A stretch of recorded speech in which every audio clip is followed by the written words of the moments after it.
wabarakatuh.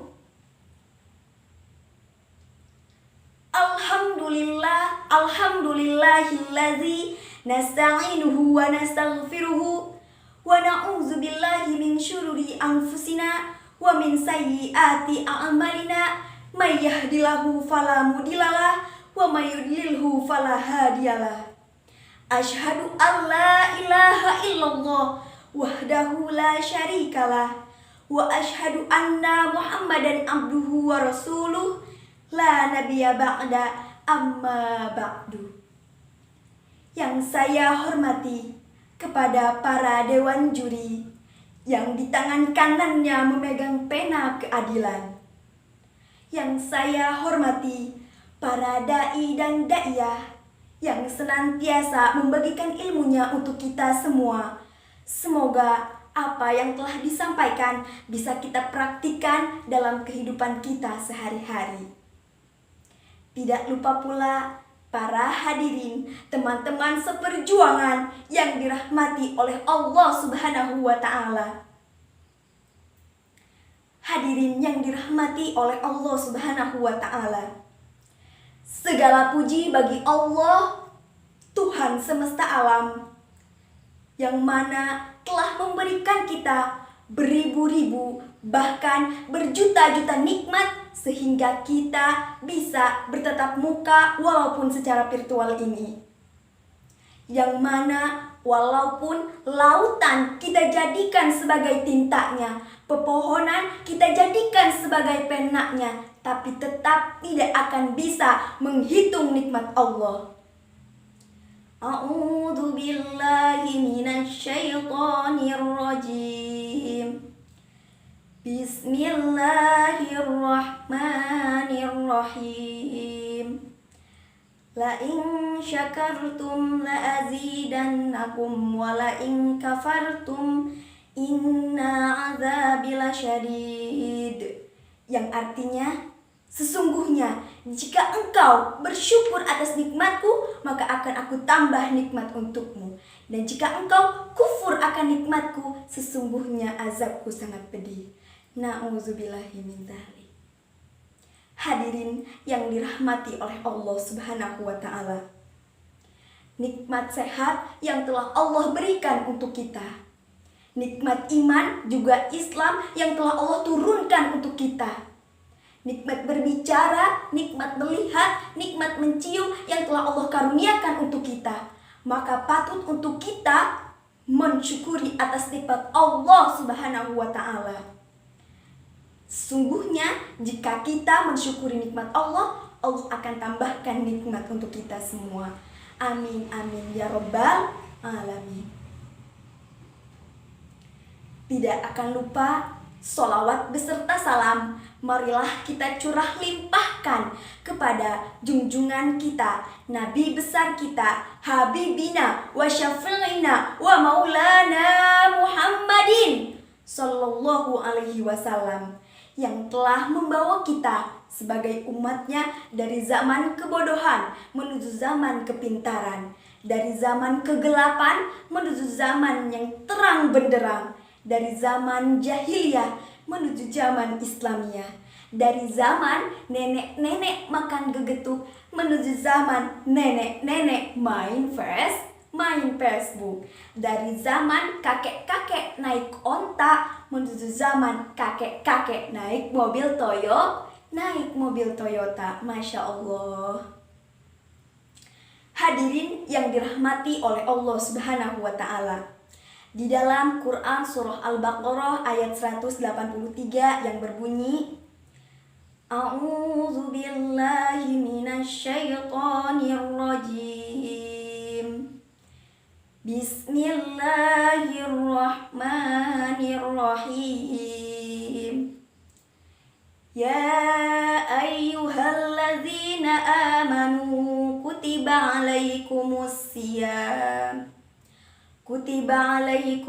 siyamu kama kutiba alal ladzina min qablikum la'allakum tattaqun. Artinya, wahai orang-orang yang beriman, diwajibkan atas kamu berpuasa sebagaimana orang-orang sebelum kamu agar kamu bertakwa. Hadirin yang dirahmati oleh Allah Subhanahu wa Ta'ala, sebagaimana yang telah kita ketahui bahwasannya berpuasa di bulan suci Ramadan merupakan rukun Islam yang keempat. Ya, puasa yang biasa kita kenal dengan tidak makan, tidak minum, namun ternyata di balik semua itu ada hikmah yang perlu kita ketahui, yakni hikmah menahan hawa nafsu. Kerjakan semua amal kebaikan di bulan yang penuh dengan keberkahan ini. Bulan yang suci, bulan ampunan, bulan yang semua amal ibadah kebaikan dilipat gandakan pahalanya oleh Allah Subhanahu wa Ta'ala. Mengapa? Karena amalan berpuasa Ramadan adalah amalan yang langsung datang kepada Allah Subhanahu wa Ta'ala. Ya, Allah menghususkan pintu surga bagi orang-orang yang berpuasa, dan tidak akan ada yang bisa memasuki surga melewati pintu tersebut kecuali orang-orang yang berpuasa. Hadirin yang dirahmati oleh Allah Subhanahu wa Ta'ala, ada 3 keberkahan yang bisa saya sebutkan bagi orang-orang yang berpuasa. Yang pertama, keutamaan berpuasa yaitu puasa sebab diampuninya dosa-dosa. Rasulullah Shallallahu Alaihi Wasallam bersabda, barang siapa yang berpuasa dengan iman dan pengharapan kepada Allah, niscaya Allah akan ampuni dosa-dosa yang terdahulu. Muttafaqun alaih. Ya, Allah Subhanahu wa Ta'ala akan mengampuni dosa-dosa kita yang terdahulu. Bagaimana? Karena kita berpuasa. Keutamaan yang kedua yaitu amalan berpuasa memberi syafaat bagi orang yang mengamalkannya. Allah Subhanahu wa Ta'ala memberikan syafaat bagi orang-orang yang berpuasa, seperti Al-Quran yang memberi syafaat bagi orang-orang yang membaca dan mengamalkannya di akhirat nanti. Rasulullah Shallallahu Alaihi Wasallam bersabda, puasa dan Al-Quran memberikan syafaat bagi orang-orang yang mengamalkannya di hari kiamat nanti. Hadis riwayat Ahmad At-Tabrani dan Al-Hakim. Ya, bagaimana jika kita berpuasa lalu kita selalu membaca Al-Quran, maka insya Allah syafaat dari Al-Quran, syafaat dari puasa akan datang kepada kita semua. Amin amin ya robbal alamin. Yang ketiga yaitu ada 2 kebahagiaan bagi orang-orang yang berpuasa. Yang pertama, kebahagiaan ketika berbuka. Ya, setelah kita menahan lapar, menahan dahaga, menahan hawa nafsu, kita diberikan keberkahan, kebahagiaan ketika waktu berbuka datang. Kebahagiaan yang kedua yaitu kebahagiaan ketika kelak nanti kita bertemu dengan Allah di surganya Allah Subhanahu wa Ta'ala. Amin amin ya rabbal alamin. Para hadirin yang dirahmati oleh Allah Subhanahu wa Ta'ala, mungkin hanya 3 keutamaan yang bisa saya sebutkan bagi orang-orang yang berpuasa. Namun ternyata masih banyak keberkahan-keberkahan yang bisa kita dapatkan di bulan suci Ramadan ini.